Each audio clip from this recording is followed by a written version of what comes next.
So talk a little bit about, you brought how many animals over here? 19 animals came to the island of Oahu.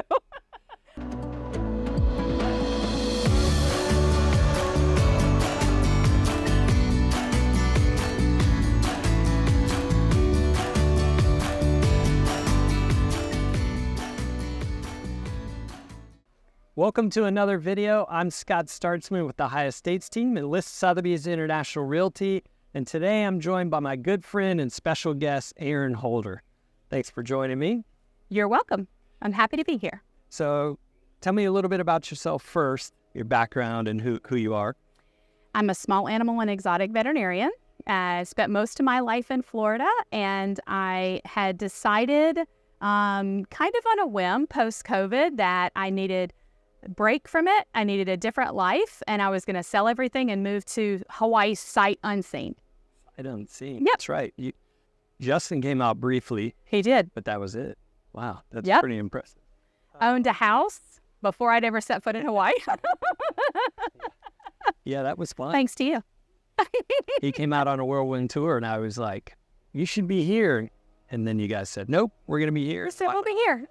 Well, by the way, welcome to Hawaii's version of Between Two Ferns, or Between Tea Leaves. Actually, it's interesting to be here today in the country because we're in Waimanalo right now. We're at your house in Waimanalo, which is a beautiful setting. And Thank you. We were just talking about it earlier. It's interesting for me because being on the other side is much more fast-paced, chaotic. Everything's going 90 miles an hour, and even just sitting here and being here, you feel the sense of calm, a little more relaxing. Absolutely. And when there's not a lot of noise, you hear the ocean. It's quite lovely. When people aren't doing their yard work. Yeah. Mm-hmm. Okay. So first off, for people that don't know, if you're bringing pets to Hawaii, Hawaii is a rabies-free state. So if you're going to bring pets or any animals into the state, there are significant restrictions and rules and guidelines that you have to go by. That's a big part of what we want to talk about in the video today.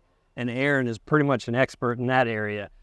So tell me a little bit about your experience of what went on. It was a little bit of the Chevy Chase funny farm / Griswold vacation across country, and what else was thrown in there? We're just going to call it a labor of love because when we first decided to move to Hawaii and we knew that 3 families were going to come together, we knew that no man was going to be left behind.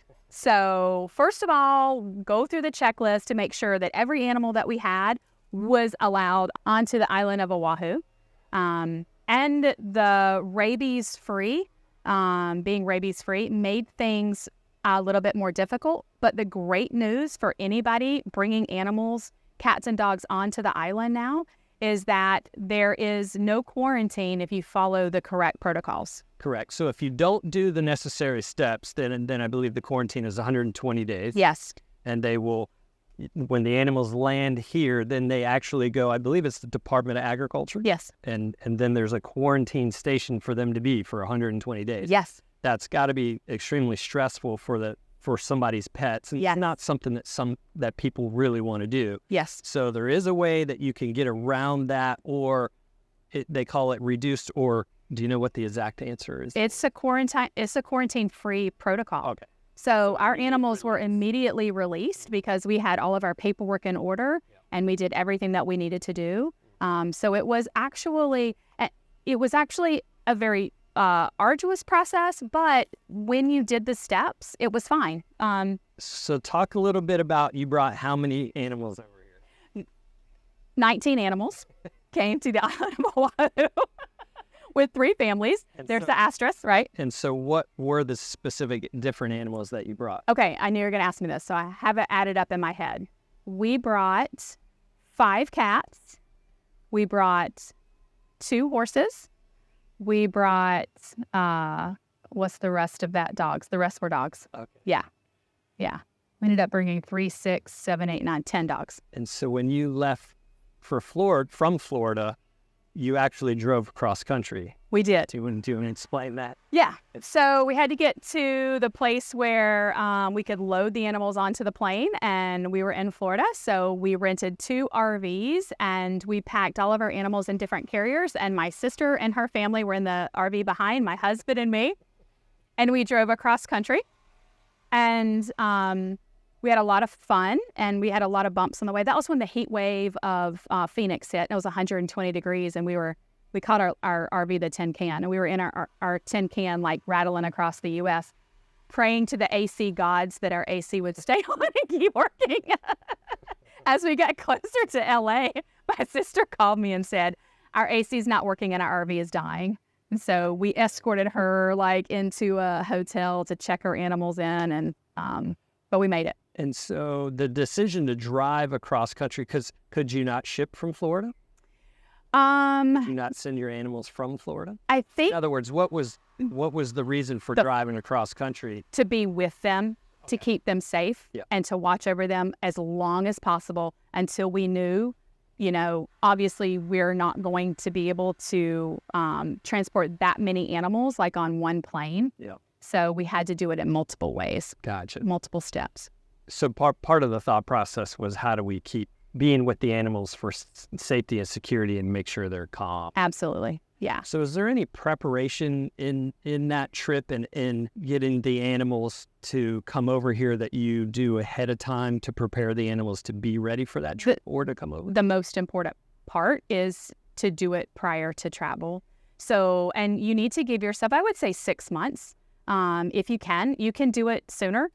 That's for the paperwork? That is for the paperwork. Yeah. And because of the rabies vaccines and the timing to get our rabies titers back, and we know that they're protected so that they'll be allowed on the island. So you do have to give yourself an ample amount of time. And if they're over 1 year of age, it's 2 rabies shots have to be administered. And then a certain time after that, blood pooled, the rabies titer comes back, and then the health certificate can be written. I mean, once that health certificate is written, you have a certain amount of time to get them on the island, because usually health certificates last for about 10 days. Yeah, so you have a tight window there. A tight window. And I know it takes quite a bit of time. Most of the people that I've dealt with who have brought pets have always said 6 months is the time frame that it takes. So in planning and prepping, if you are planning and prepping, you need to start planning and prepping 6 months out, not any earlier than that, or you're probably going to run into problems. Yeah, that's right. Because if you get a rabies titer that's low, you're going to need to be able to boost the rabies, and you're going to be able to retest it. So you don't want to be pushing up into any deadline. Like you want to give yourself plenty of time. So any other personal stories? You drove across country, and then you had your pets basically flown, or the animals flown from California to Hawaii. Was there anything else about that process that people should know, or that you went through? Yes. So the paperwork was done. We're on our way. We've got everything that we need, and we're making great time. And 2 days before we're supposed to get on a private jet that we had chartered for our animals, they called to tell us that a part was broken and that they needed to fix it. And so we're up against time limits on the health certificates, and so that was a little bit scary for us. So that's my plug for Pacific Air Cargo, because when we called them in a panic, they did everything they could to help us get some of the animals on. And then it was literally that day. They said, if we were in Arizona, and they said, if you can make it to LA by 9 o'clock tonight, we'll get 3 of your dogs on the plane. And so we dropped everything. We hurried as fast as we could to get through the LA traffic. We literally skidded in just in time to get them on the plane, and they were wonderful. And then because we hadn't booked with Pacific Air Cargo a few weeks in advance, then we had to just ship. We had to have a few different shipments because they were booked up. So that's got to obviously add complexity, not only in the sense that now you're separating the animals, you have a deadline for paperwork to get them here before the paperwork expires, but also whoever's not going on the plane, there's a comfort component, there's a stress component. How do you make sure your animals are taken care of? Are they in an environment that is safe for them? Yeah. And then who's on the other end to collect them here? So that talk about some significant complexities. How did that work? Maybe the moral of the story is don't travel with 19 animals. Just travel with one or two. It'll be so much easier. Yeah, but we did. We separated. My husband stayed in a hotel that allowed animals to stay, and then just took in different shipments. And then as soon as the last animals were on board, then he got on a plane himself. Meanwhile, I was on the island receiving the animals and bringing them home in each shipment. Wow. Yeah, so it was a lot. But I'll tell you, the most, dogs and cats were stressful. The most stressful transport animal was the bird. And that is because they are very strict about, they will not allow the bird to enter into the state if there's not mosquito netting. And if there's any tears in the mosquito netting, they literally will not let you see your bird, and they're going to turn around and send your bird right back to the mainland.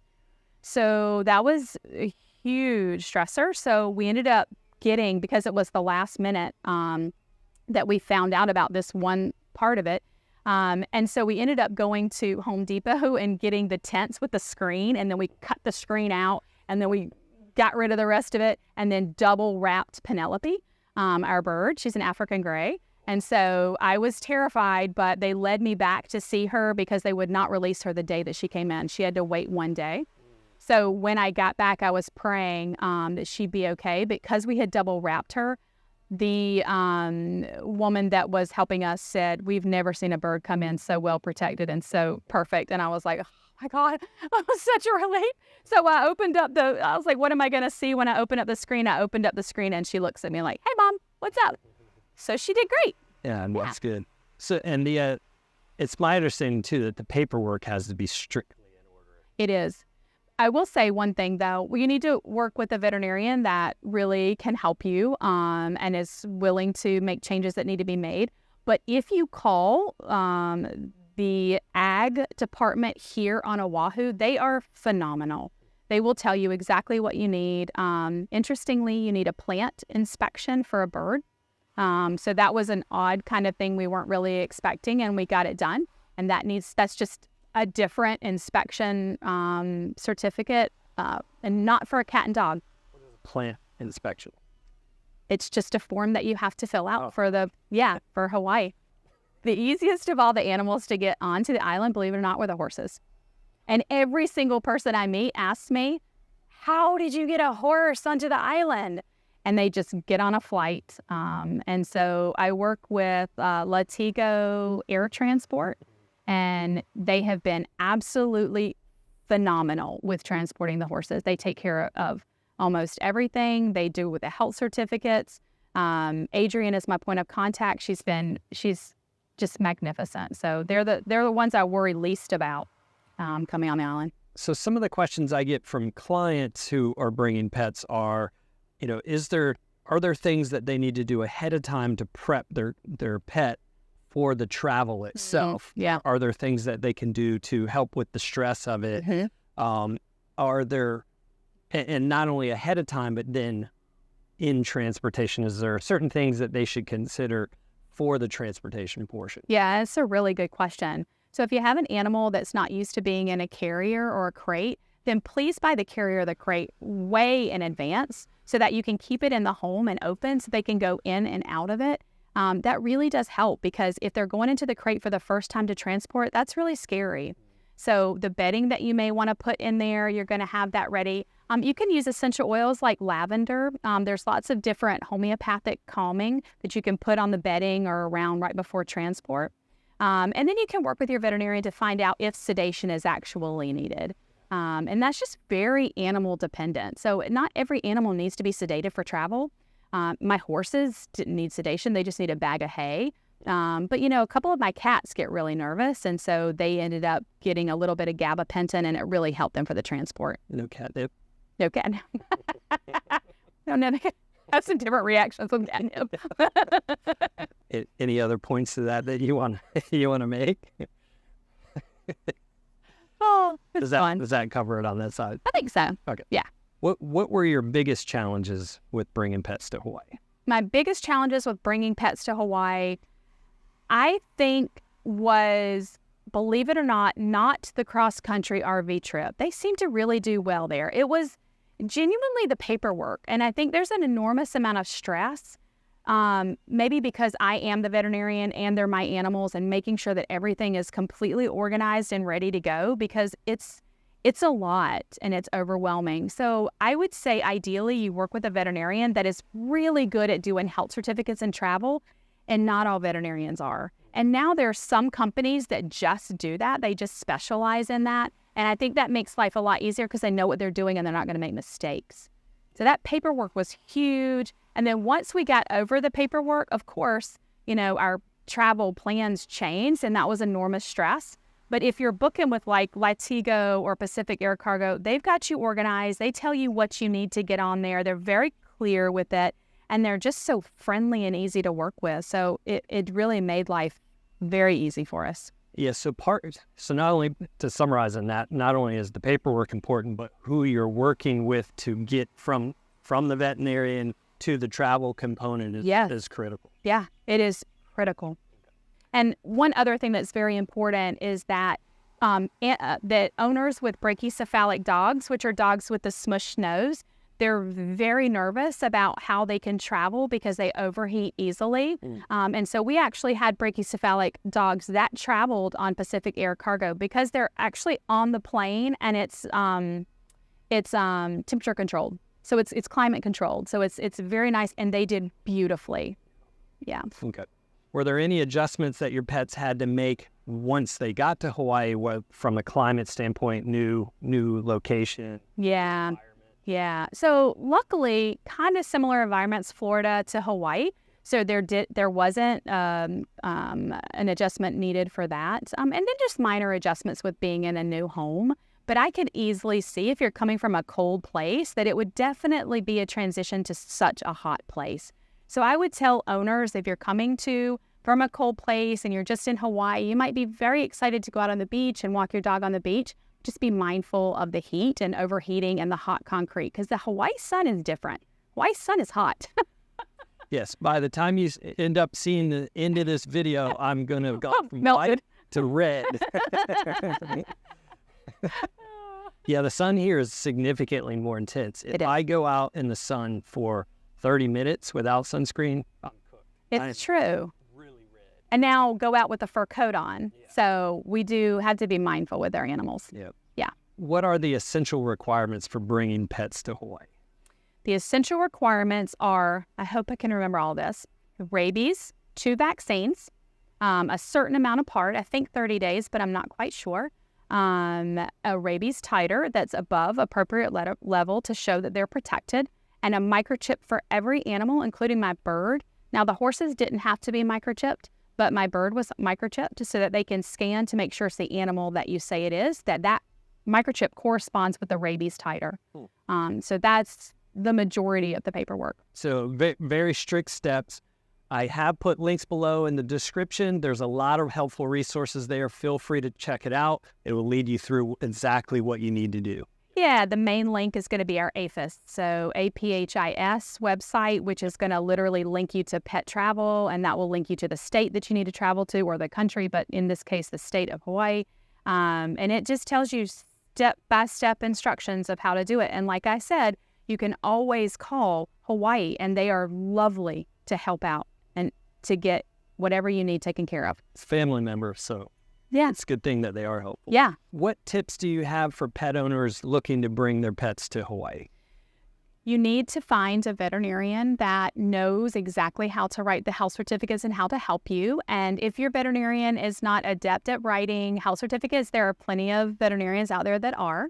Number one. Number two, you're going to want to check in early with your transporter. So if it's a flight, you're going to want to make sure that you have everything specified, your health certificate, you're going to have your import papers, you're going to have your rabies certificate, that your animal is comfortable in the crate and ready to be transported, and just find out if you and your veterinarian can work together if your animal needs any type of sedation. So I think those are the big things. And then, they're going to be confined from LA to, because it's about a 5.5 hour flight, but then there's quite a check-in process when you get to the other side in Hawaii. So they're in the crate for quite a bit of time. And Pacific Air Cargo really likes a water source. So maybe like a water bottle is a good idea. That way they're not drinking too much water, but they're able to get just a little bit of water if they need. Yeah, and then no food, of course. So how can pet owners ensure their pet's comfort during the transportation process? By making sure that they're familiar with the crate and it's not scary, having a comfortable pad in the crate, and then maybe putting the puppy potty pads down to absorb, if they do have to go to the bathroom during that time. Pacific Air Cargo allowed us to tape on the harness and the leash onto the carrier so that they were there for the person collecting the animal when they arrived. And I think it's very important to be mindful that when you go to take your animal or pick your animal up, it's in a big warehouse and it's not far from a road. And so you want to be just very focused on the animal during the transport to make sure that they're safe, they don't escape, that they get, their harness, their leash on, and then walk to the car. What are the key takeaways you want viewers to remember about this video when it comes to moving to Hawaii with? Be prepared. Don't save this for the last moment. You cannot do it. You will do something incorrect. You will not get your animal safely here, or your animal will be quarantined, and that is a very stressful situation. So be prepared. Be mindful. Find the veterinarian that you need to that's going to help you get your animal here, and do not be afraid to call APHIS. Do not be afraid to call Hawaii and find out that you're doing everything right. You may even, which I haven't said before, you may even want to travel with your own microchip scanner. I think you can get universal microchip scanners now that they're very easy, just to make sure that your microchip is still working. And yeah, just give yourself plenty of time. You can do it. If we can transport 19 animals to the island of Oahu, anybody can do it. Yeah. Any last closing thoughts? Yeah, don't let bringing your animal be a hindrance to moving to these beautiful islands. It is absolutely doable with the right people that can help you. You can get them here safely. And like I said, if I can move 19 animals to the island of Oahu, you certainly can move a few. Yep. Yeah. Failing to plan is planning to fail. In this instance, as long as you're prepared and you understand the timelines, the 6 months. Yeah. 6 months is really important to understand. Yes. And then work with a team. Yep. Anything you do, anytime I'm doing stuff, big projects with real estate, the first thing I do is surround myself with a good team and good advisors. That's key in this instance as well. And making sure you follow the steps. Exactly. Yeah, that's exactly right. Well, thanks for taking the time. My pleasure. Always good to catch up. You Thanks too. for having us at your house. It's a beautiful place. And it will be on the market soon, so Yeah. keep an eye out for it. Thank you. Thank you.